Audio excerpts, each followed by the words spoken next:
Halo kawan-kawan semua, apa kabar? Kembali lagi bersama saya Mirvan DiCaprio. Dalam video ini kalian akan menonton alur film yang berjudul Predator. Film ini dirilis pada tahun 1987. Keren kan? Ya, menurut saya film ini bukan hanya keren, tapi benar-benar sangat keren. Dengan teknologi pada masanya, ini film masih terlihat relevan jika ditonton sampai saat ini. Penasaran? Kuy nonton video ini sampai selesai, serta jangan lupa untuk subscribe karena satu klik kecil dari kalian sangat berarti bagi para PNS. Let's get into it and enjoy the video.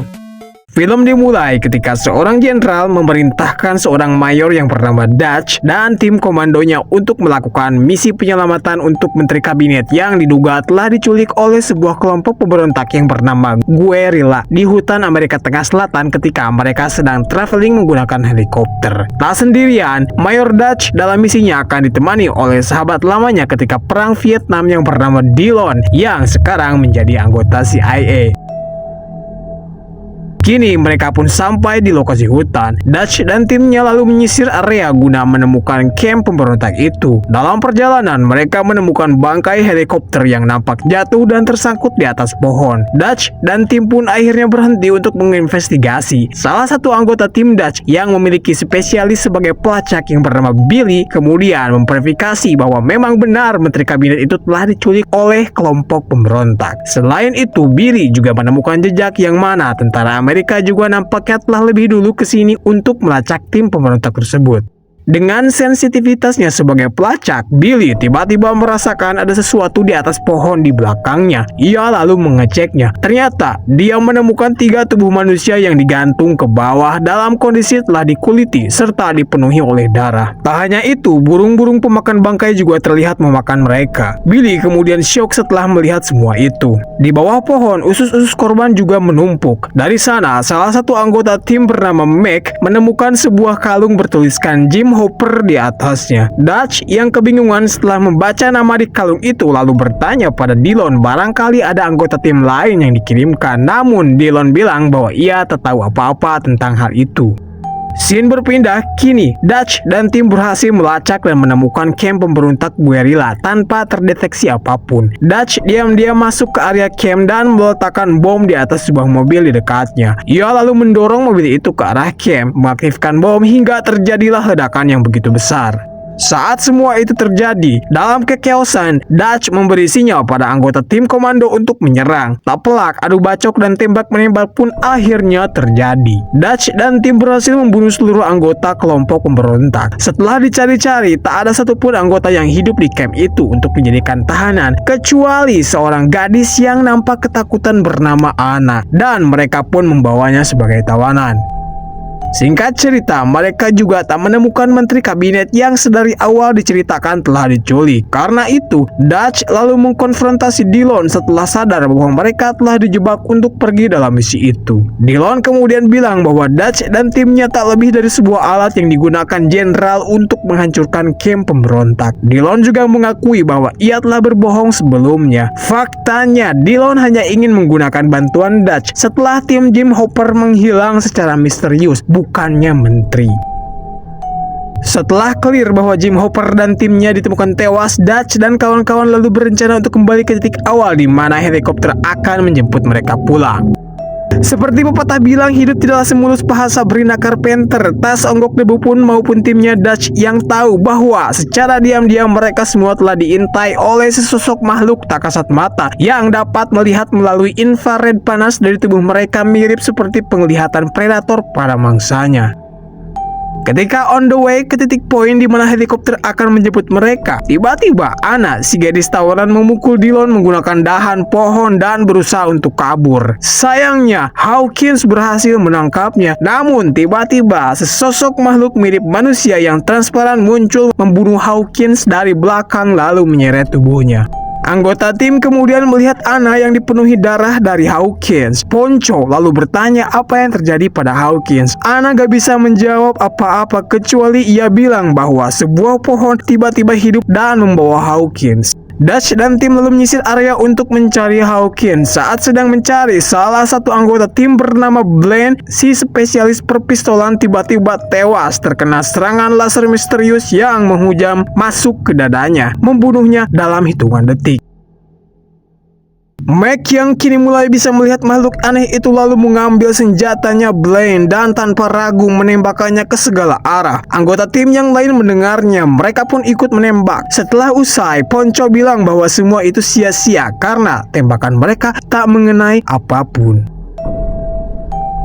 Dutch dan tim lalu melihat tubuh Blaine yang sudah tewas. Mereka kaget karena tak satu pun dalam luka Blaine yang mengindikasi adanya peluru atau bahan peledak. Mereka kemudian bertanya pada Mac apa dan siapa yang melakukan ini semua. Mac dengan ketakutan menjawab bahwa ia tak bisa mengidentifikasi pelaku itu. Tak jauh dari sana, Anna, sang tawanan, tiba-tiba menemukan sebuah cairan berwarna hijau yang menempel di dedaunan. Namun, ia memilih untuk diam dan tak memberitahunya pada Dutch dan kawan-kawan.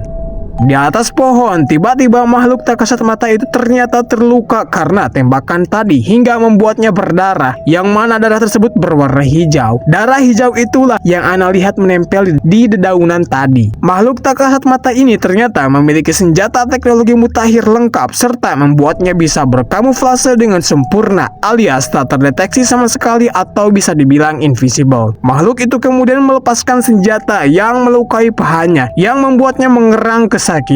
Suara gerangan tersebut akhirnya bahkan terdengar oleh Ana. Singkat cerita, Dutch dan tim bersiap untuk mendirikan tenda untuk bermalam di sana. Mereka juga menutup jasad Blaine dengan pakaiannya. Sebagai perlindungan, mereka memasang kawat, bom, dan granat untuk mencegah sesuatu mendekati ke area ketika mereka tertidur. Mac kebagian giliran untuk berjaga sepanjang malam. Ia sedang memikirkan tentang teman-temannya yang sudah tewas secara mengenaskan. Tiba-tiba sesosok makhluk menyerangnya. Mac yang sudah menyiapkan senjata lalu menusuk makhluk itu sampai mampus. Anggota tim yang mendengarnya lalu tiba. Ternyata yang menyerang Mac tidak lain hanyalah babi hutan biasa. Mereka otomatis menertawakan Mac terbahak-bahak. Namun tawaan itu berhenti karena kini mereka baru sadar bahwa jasadnya Blaine telah menghilang. Dutch sangat yakin bahwa makhluk tak kasat mata itu bukan hanya membunuh orang, tapi ia juga memburunya. Karena itulah Dutch memasang jebakan berupa jaring yang diikatkan ke pohon. Sementara itu, Ana mulai bercerita tentang sebuah legenda di mana sesosok iblis menyerang desa dan membunuh para pria di sana. Setelah jebakan selesai, Dutch dan Dillon bilang bahwa rencana mereka tak akan berhasil jika tak memakai umpan yang masih hidup. Dutch dengan sukarela menjadi umpan. Saat ia berjalan di dekat jebakan tersebut, tiba-tiba jaring yang mereka pasang kini menangkap sesuatu. Namun sebelum mereka melihatnya, tiba-tiba makhluk itu menembakkan laser yang mengenai dahan pohon. Dahan pohon yang jatuh langsung menyabet Ponco tepat di dadanya hingga membuatnya terluka serius. Makhluk tak kasat mata terlihat berlari ke pepohonan. Mac yang melihatnya lalu mengejar makhluk itu demi balas dendam atas kematian Blaine. Dillon kemudian mengejar Mac, sementara Dutch dan yang lainnya pergi ke titik pertemuan helikopter. Mac dan Dillon yang sudah bertemu kini melihat makhluk itu duduk di dahan pohon. Mereka berdua berusaha mendekatinya sepelan mungkin untuk membunuhnya. Rencana mereka gagal karena tiba-tiba makhluk tak kasat mata itu menembak Mac tepat di kepalanya. Dillon kemudian syok melihat tubuh Mac. Tak jauh dari sana, makhluk itu kini berdiri tepat di dahan pohon. Dillon yang hendak mengarahkan senjatanya untuk menyerang, tiba-tiba ditembak duluan oleh makhluk itu menggunakan laser yang membuat tangannya terputus. Makhluk itu mulai mendekati Dillon. Sebelum itu, Dillon berusaha menembakinya dengan senjata yang satunya lagi. Namun, makhluk itu berhasil menghabisi Dillon dengan menusuknya memakai pisau hingga membuat Dillon berteriak kesakitan sampai meninggal. Teriakan Dillon terdengar oleh Dutch dan kawan-kawan yang sedang OTW ke tempat helikopter. Billy yang merasakan kehadiran makhluk itu lalu memutuskan untuk menghadapinya sendirian serta menyuruh Dutch dan kawan-kawan untuk lanjut. Dutch berusaha melarangnya, namun apa boleh buat, Billy tetap diam di sana. Makhluk itu kini muncul dan menghabisi Billy dengan mudahnya. Dutch, Dillon, dan Ana berhenti sejenak setelah mendengar teriakan Billy. Tak terduga, makhluk itu menembak kepala Ponco sampai ia meninggal. Ana mengambil senjata yang tergeletak, namun Dutch mengambilnya lalu mulailah ia menembaki makhluk itu. Tembakan laser kemudian mengenai bahunya Dutch. Dutch lalu berteriak pada Ana untuk lari ke tempat pertemuan helikopter agar selamat. Dutch lalu kabur hingga membuatnya terprosok ke jurang dan melemparnya ke sungai. Dutch kemudian berenang ke tepi sungai yang dipenuhi oleh lumpur. Tiba-tiba si makhluk itu pun ikut nyebur ke sungai mengejarnya. Wujud asli si makhluk itu akhirnya terlihat jelas karena air menyebabkan mode kamuflasenya jadi tidak berfungsi untuk sementara waktu. Tubuhnya begitu besar, dilengkapi oleh persenjataan yang canggih.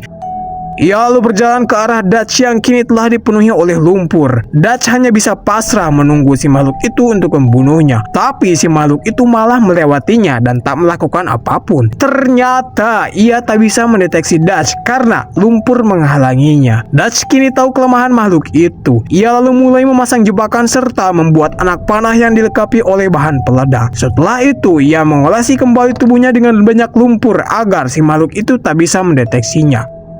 Di sisi lain, si makhluk predator mengambil tubuh Billy, menarik tulang belakangnya lalu membersihkan tengkorak kepalanya untuk dijadikan sebagai sebuah trofi atau piala. Untuk mengundang si makhluk predator ke tempat jebakan yang telah dibuat, Dutch lalu membakar sesuatu untuk menciptakan kobaran api yang besar. Si makhluk itu akhirnya datang dengan mode kamuflasenya. Saat makhluk itu berjalan, Dutch lalu menembakkan anak panah yang dilapisi oleh bahan peledak yang membuat kamuflase makhluk tersebut tak lagi berfungsi. Bagaimanapun juga, Dutch sudah tak memiliki senjata lagi untuk menyerang. Jadi, ia nyebur ke sungai. Si predator lalu menangkapnya. Ia mencekik Dutch, setelah itu ia mulai menunjukkan wajah aslinya yang begitu mengerikan. Dutch dan makhluk predator kini adu bacok one by one. Dutch sepertinya tak bisa mengimbangi kekuatan makhluk itu. Dutch lalu merangkak dan memancingnya ke tempat di mana ia memasang jebakan. Setelah berada tepat di sana, Dutch menendang tali yang dipasang lalu menjatuhkan jebakan tepat di atas si makhluk predator yang membuatnya terluka berat. Untuk mematikan makhluk itu, Dutch kemudian mengambil batu besar untuk ia lemparkan ke wajahnya. Namun, Dutch terhenti ketika melihat luka fatal si predator. Dutch lalu ngomong, "What the hell are you?" Si makhluk predator hanya bisa menggerakkan mulutnya yang mengerikan itu. Tak lama, ia kemudian mengaktifkan sesuatu di lengannya seperti timer bom. Hal itu membuat Dutch sadar bahwa makhluk itu berencana meledakkan dirinya. Ia lalu berlari sekencang-kencangnya sementara si makhluk terlihat tertawa. Ledakan dahsyat pun akhirnya terjadi. Dari kejauhan, Anna yang sudah naik helikopter bersama sang jenderal melihat kebakaran hutan itu. Mereka akhirnya mendarat untuk menjemput Dutch. Film pun berakhir bersama helikopter yang terbang di awang-awang.